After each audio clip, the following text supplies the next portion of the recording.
Hello and welcome back to Tips and Time Savers. I'm Danny Rocks. In today's lesson, I'm going to respond to a viewer request. A viewer wrote and said, Danny, I'm an experienced user of Excel 2007. I use pivot tables all the time, and for the most part, I'm satisfied with the results I get from calculated fields. However, 5 to 10% of the time, some of the results I have to question. Can you help me? Yes, I can. All right, let's take a look over here. We've begun to create a pivot table from the underlying data over here. In our underlying data, we have 4 fields: date, product, units, and price per unit. Now, we realize that when IT gave us the file or when we made a web query, we forgot to add in a field for total revenue. So we're thinking, well, I've heard about calculated fields. This might be a good opportunity to test this out. So what we want to do is be in one of the fields that contain values. When we create a calculated field, it can only reside in the values area of our pivot table. So I have one cell selected in the sum of units. In Excel 2007, Excel 2010, go up to Pivot Table Tools, Options, and you find calculated fields as a menu underneath Formulas. So let's give this a name. What we want to do is call this Total Sales. And as we look at this, we understand that all formulas begin with an equal sign. As we plot it out, it's going to be taking units sold plus the price per unit. That will give us our total sales. So delete the 0 placeholder, and down here let's select our first field, units. Let's use the insert field. The operator that we're going to use is multiplication, and for the price per unit, this time let's just double click it. So here's our formula: equals units multiplied by price per unit, and let's click OK and see what we come up with. Even without the 1,000 separators, this doesn't look good. So let's go in and format the field. Remember that in a pivot table, we format a field, not individual cells. So in this case, let's just look at the number format. Let's put currency in there with 0 decimal places and click OK. And just as I suspected, 2.2 billion. We're only a $2.4 million company, so something is wrong. Well, we're bound and determined to make this right, so we say, well, all right, let's take a look at this. Maybe if I put the date field in there, that will give me a better representation. Now, here's what you have to remember about calculated fields. First off, in Excel, over here in the underlying data set, notice that we have multiple records for January 1st in 2010. But in the pivot table, when we look at the date field, it summarizes all of the transactions into one row, into one record. So over here, the sum of the units for January 1st is a combination or a sum of these two records. The combination for the price, and let's add this into the field. So the price per unit over here, $13, is a sum of that field. So that's what we want to need to understand about calculated fields. They operate on the sum of the field in your data set. So this is obviously an instance where we need to make a change. Now, during this lesson, I'm going to give you 3 strategies for fixing this problem, 3 workarounds for calculated field trouble spots. In this case, we realize upon examination that what we need to do is we need to add a field to the underlying data set. So let's come back here, and first off, let's remove this price per unit. We don't need that, but we need to get rid of that calculated field, total sales. Here's what we do. Go up to Pivot Table Tools, Options, Formulas, Calculated Field. The gotcha step is over here. In the name, there's a drop down. Most people forget this. And select the calculated field that we just created, click delete, and then click OK. So off that goes. And for right now, let's change this from date to product. It just makes it a little bit easier. Now we realize that in the underlying data set, what we need to do is add in an additional field. Let's this time call it sales. And now the formula is going to be equals units multiplied by price per unit. And we'll double click the autofill button to copy that formula all the way down. Let's leave these as formulas. It really doesn't matter. However, what does matter is that for the pivot table, the pivot table does not automatically update. What we need to do is come in here on Pivot Table Tools Options, and in the data group we need to change the data source. So for our original data for the pivot table, we had 4 columns selected. Remember, we just added a 5th column. So what we need to do is come over here and add in column E. So it's going to go from column A through column E. Click OK. And now when we look at our pivot table field list, sales have been added in. Now let's add the sum of sales into our pivot table. And of course we want to go through, and I'd like to change the name, and I'd like to format the field to use currency. So right mouse click, value field settings.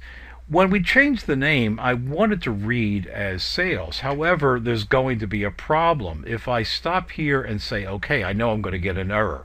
So click OK, told you, going to get an error. What we can do when we want to have the name be the same name as the field, here's what you do. Add a space at the end. So sales space, Excel considers as a separate name, as a different name from the field sales. All right, now let's apply currency as the number format. Currency with 0 decimal places. Click OK. Click OK. Now let's go through and add in a calculated field that we know will work. In this case, what I want to do is I take this into the manager, and the manager says, Danny, what I want to see is I want to see the average per product sold, the average unit sale per product that we sell. So again, make sure that you have a single cell selected in one of the fields that are in the values area of your pivot table. Come back to Pivot Table Tools, Options, Formulas, Calculated Field. In the dialog box, let's call this AVG, average unit sale. And we know that what we want to do for the formula after we remove the 0 placeholder is take the sales field and divide that by the units that we sold. Click OK. Oh, sorry, what did I do? I forgot to add it. I didn't double click it. There you go. So either double click it or click Insert Field. Now we're all set. So here is our average unit sale. Now again, I want to change the name and I want to format this to currency. So right mouse click, one cell, value field settings. I want to change this to average unit sale, and again I add a space so that Excel will treat that as a separate name that's acceptable. Change the number format, in this case to currency, and I'm going to leave 2 decimal places. Click OK. Click OK. Now I like to go through and I like to verify my calculated fields, and actually this brings us into another opportunity to change or correct or use a workaround for calculated fields when we have trouble spots. In this case, what I'm going to do is I'm going to write a formula outside the pivot table, but I want to draw your attention to the default setting in the pivot table, which includes the Get Pivot Data option. All right, so let's come back here. What I'm going to do is I'm actually going to create a field outside of the pivot table. So outside of the pivot table, I'm going to call a field average. And now if I come in back into the pivot table, and again I can tell when I'm in the pivot table I have the pivot table options and pivot table design. Over in pivot table options, if you look at the drop down for options, you'll see that there's a generate get pivot data. And by default, it's enabled. Now, what that means is that if you go to write a formula, and if you use your mouse to go over here and say, I want sales, well, look over here. I mean, what's this crazy formula? Well, let's go along with it. Divide it by, and again, use your directional arrow or the mouse to come over. This is a crazy formula, but, well, let's see. Click OK. Yeah, that looks fine. Now, remember, we're outside of the pivot table, so I can use formattings for the cell, and I'll leave 2 decimal places. click OK and click down. I can't, this is impossible. There's no way that all of the sales are exactly the same for the average unit sale, $5.72. So if you leave this default setting, get pivot data, in place, you're going to get a copy of that formula, an exact copy. Now, here's what you can do to change it unless you know to go in and change the setting for get pivot data. In this case, equal, don't use your directional arrow, don't use the mouse. Instead, we want to type in the exact cell. So in this case, it's going to be I7. So we want to say equals I7 divided by H7.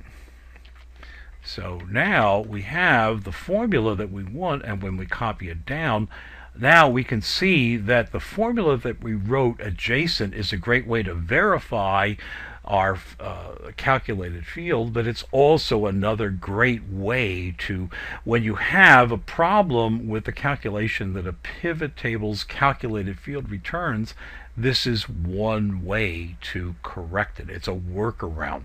Now let me again go back and show you how to remove that get pivot data nuisance over here. So inside the pivot table tools options, come over here and on the options drop down, toggle off the get pivot table data. So now you could use your mouse, now you can use the directional arrow. Alright, let's come over here and look at a different data set.